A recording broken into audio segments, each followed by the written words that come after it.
माय माऊली नमस्कार. विविध ग्रंथातील महान ग्रंथ श्रीमद भगवद्गीता अध्याय 12 भक्तियोग श्लोकांचा अर्थ अभिवाचन करत आहे.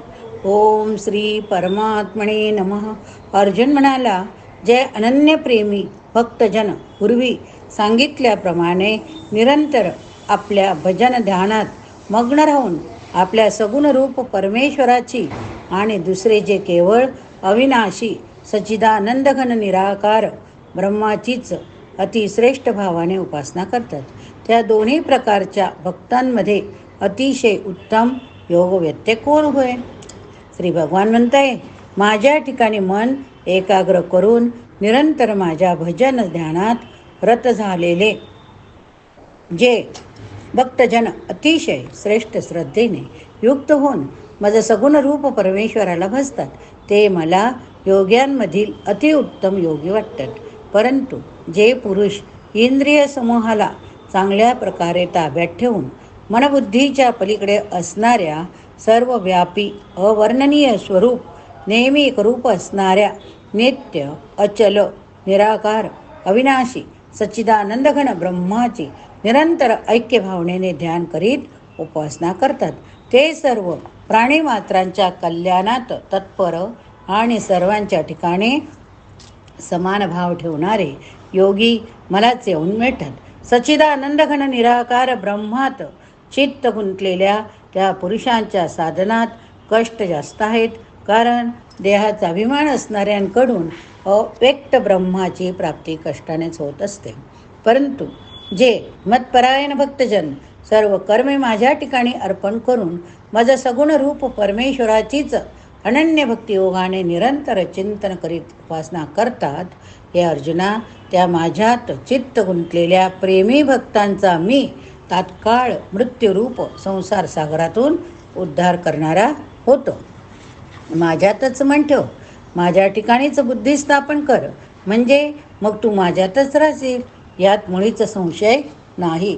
जर तू माझ्यात मन निश्चल ठेवायला समर्थ नसशील तर हे अर्जुना, अभ्यासरूप योगाने मला प्राप्त होण्याची इच्छा कर. जर तू वर सांगितलेल्या अभ्यासालाही असमर्थ असेल तर केवळ माझ्या करता कर्म करायला परायण हो. अशा रीतीने माझ्यासाठी कर्म केल्यानेही माझी प्राप्ती होणे ही सिद्धी तू मिळवशील. जर माझी प्राप्तिरूप योगाचा आश्रय करून वर सांगितलेले साधन करायलाही तू असमर्थ असेल तर मन बुद्धी इत्यादीवर विजय मिळवणारा होऊन सर्व कर्माच्या फळाचा त्याग कर. भगवंताच्या नामाचे गुणांचे श्रवण कीर्तन मनन करणे आणि श्वासद्वारा जप करणे, भगवत प्राप्तीविषयक शास्त्रांचे पठन पाठन करणे इत्यादी क्रिया भगवत प्राप्ती करता वारंवार करणे याला अभ्यास म्हणतात. पठण करणे अभ्यास, श्रवण करणे अभ्यास. तुम्ही सुद्धा रोज श्रवण करता तर तो सुद्धा तुमचा अभ्यास होय.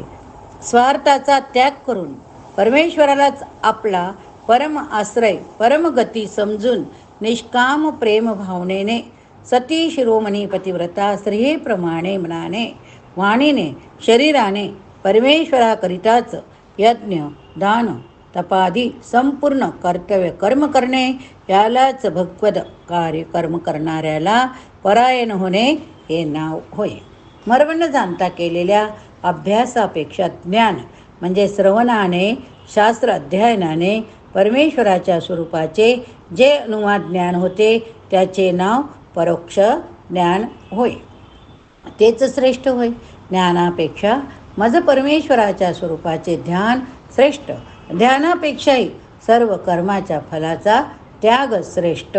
केवळ भगवत कर्म करणाऱ्या पुरुषाचे भगवंतावर प्रेम श्रद्धाही असतातच, त्याचे भगवत चिंतनही चालू असते, म्हणून ध्यानाहून कर्मफळ त्याग श्रेष्ठ म्हटले आहे. ध्यानापेक्षा सर्व कर्माचा फळाचा त्याग श्रेष्ठ, कारण त्यागाने ताबडतोब परमशांती मिळते.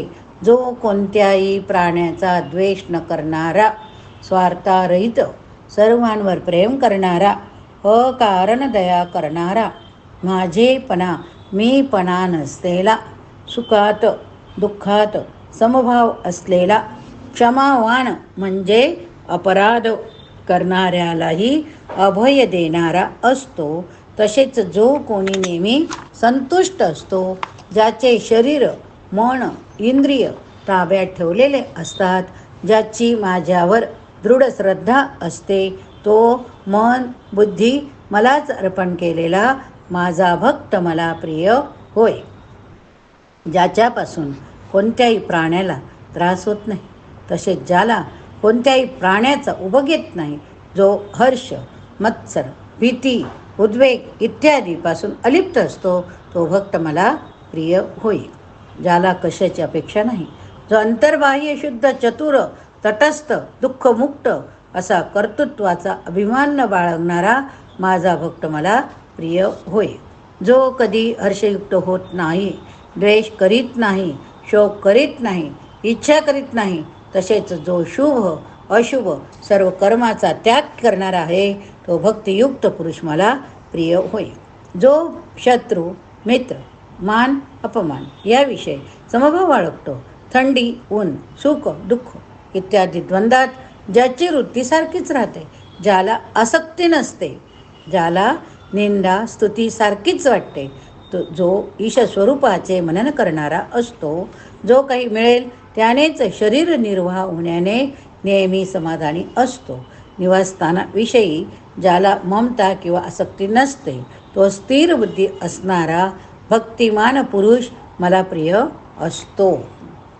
परंतु जे श्रद्धाळू म्हणजे वेद शास्त्र महात्मे गुरुजन परमेश्वर यांच्या वचनावर प्रत्यक्षाप्रमाणे विश्वास ठेवणे, याचे नाव श्रद्धा.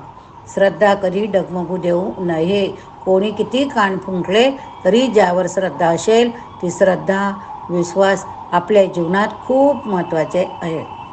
पुरुष तत्परायण होऊन यावर सांगितलेल्या धर्ममय अमृताचे निष्काम प्रेमभावनेने सेवन करतात, ते भक्त मला अतिशय प्रिय असतात. कृष्णं भवतु शुभं भवतु. ओम तत्सत् इति श्रीमद्भगवद्गीतासु उपनिषत्सु ब्रह्मविद्यायां योगशास्त्रे श्रीकृष्णार्जुनसंवादे भक्तियोगो नाम द्वादशोऽध्यायः समर्पं. शुभं भवतु. श्रीकृष्णार्पणमस्तु.